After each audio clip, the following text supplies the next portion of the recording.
தொழிலதிபர்கள், நடிகர்கள், அரசியல்வாதிகள் என உளவுத்துறையின் அடிப்படையில் விஜய் ஒய் பிரிவு பாதுகாப்பு கொடுக்கப்படுகிறது. தற்பொழுது விஜய்க்கும் அதே மாதிரி பாதுகாப்பு கொடுக்கிறது. இதை பற்றி நீங்கள் என்ன நினைக்கிறீங்க? அனைவருக்கும் வணக்கம். பொதுவாக மத்திய உள்துறை அமைச்சகத்தின் கீழாக 4 விதமான பாதுகாப்பு நடைமுறைகளை மத்திய அரசு ஃபாலோ பண்ணிட்டு இருக்காங்க.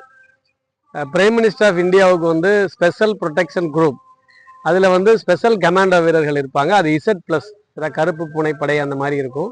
குறிப்பாக தமிழகத்தில் கடைசியாக யாருக்கு கொடுத்துருந்தாங்கன்னா, முன்னாள் முதல்வர்கள் கலைஞர் அவர்களுக்கும் புரட்சி தலைவி அம்மா அவர்களுக்கும் தான் அந்த கருப்பு பூனைப்படையுடன் கூடிய அந்த Z+ கொடுத்துருந்தாங்க.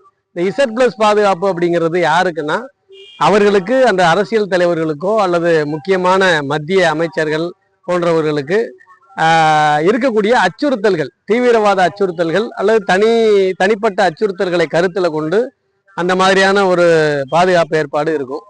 அதுக்கப்புறம் பார்த்தா ஒய் இருக்கு, Y+ இருக்கு, எக்ஸ் இருக்கு. எக்ஸுங்கிறது சாதாரணமாக மாநில அமைச்சர்கள் அந்த மாதிரி இருக்கிறவங்களுக்கு 2 போலீஸ் கமாண்டோ வீரர்கள் 3 வேலை சுழற்சி முறையில் இருப்பாங்க.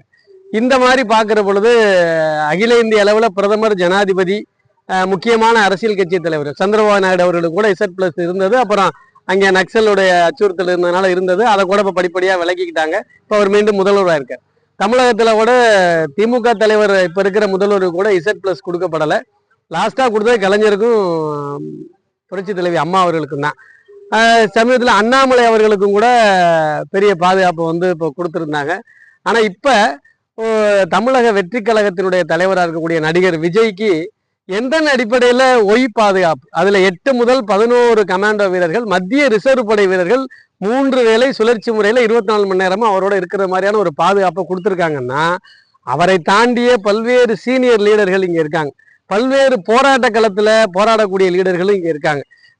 இதை விட தமிழ் ஈழத்திற்காக போராடுறவங்க இருக்காங்க. கம்யூனிச இயக்கங்கள்லையுமே மிகப்பெரிய எதிர்ப்பு, புரட்சியான எதிர்ப்புகளில், மக்களுக்காக போராட்டங்களில் நீண்டகால அரசியல் பின்புலத்தோடு இருக்கிறவங்களும் இருக்காங்க. இப்படிப்பட்ட சூழ்நிலையில் பல்வேறு தலைவர்கள் நீண்டகால அரசியல் போராட்டத்தில் பயணம் வந்தவங்களுக்கு கூட அந்த மாதிரியான ஒரு சூழ்நிலை இல்லை. தமிழகத்தை பொறுத்த மட்டும் அமைதி பூங்கா அப்படிங்கிற இந்த மாநிலத்தில் நேற்று வந்த ஒரு நடிகராக இருக்கிற ஒரு புதுசாக உருவாக்கின கட்சி தலைவருக்கு இந்த அளவிற்கான ஒய் பாதுகாப்பை மத்திய உள்துறை அமைச்சகம் கொடுக்க வேண்டிய அவசியம் என்ன? அவர் பெரிய தியாகி கிடையாது. நீண்ட நெடுங்கால அரசியல் பயணமும் அவர் கிடையாது. அவர் யாரையும் எதிர்த்துக்கிட்டதும் கிடையாது. பெரிய அளவில் அவருக்கான என்ன ரிசல்ட்டுங்கிறதே இன்னும் சட்டமன்ற தேர்தலே வரல. எந்த ஒரு தேர்தல் களத்திலேயே அவர் நிற்கல. போராட்ட களத்தில் எங்கேயும் ஜெயிலுக்கு போனதாகவோ, ப்ரீவியஸ் அவர் மேலே குற்றங்கள் இருந்து ப்ரீவியஸ் வழக்குகள், முன் வழக்குகள் நீதிமன்றத்தில் நிலுவையில் இருந்தோ எதுவுமே அவர் கிடையாது. எந்த ஜெயிலுக்கும் அவர் போனதும் கிடையாது. வெள்ள நிவாரணங்கள்ல வந்தது கிடையாது. கொரோனா காலகட்டத்தில் அவர் எங்கே இருந்தாருன்னு தெரியாது. சுனாமி காலத்தில் அவர் எங்கே இருந்தாருன்னு தெரியல. மக்களுக்கான போராட்டத்தில் கலந்துக்கிட்டு ஒரு வழக்குகளோட சந்திச்சு பெரிய அளவில் ஒரு எதிர்கட்சிக்கு அவருக்கு எதிரான ஒரு போராட்ட களமோ இருந்து, இல்லை வேறு மாதிரியான சந்திரபாபு நாயுடு அவர்களுக்கு இருக்கிற மாதிரியோ, மேற்கு வங்கத்தில் மம்தா பானர்ஜிக்கு இருக்கிற மாதிரியோ, பீகார்ல லல்லு அவர்களுக்கு இருக்கிற மாதிரியான பிரச்சனைகளை சந்திச்ச ஒரு மாநிலத்தில் அவர் ஒரு பெரிய தியாகி தலைவர் கிடையாது. ஆனா எதன் அடிப்படையில் உள்துறை அமைச்சகம் அவரை செலக்ட் பண்ணி இன்றைக்கு ஒய் பிரிவு பாதுகாப்பு கொடுத்துருக்காங்கிறது ஆச்சரியமா இருக்கு.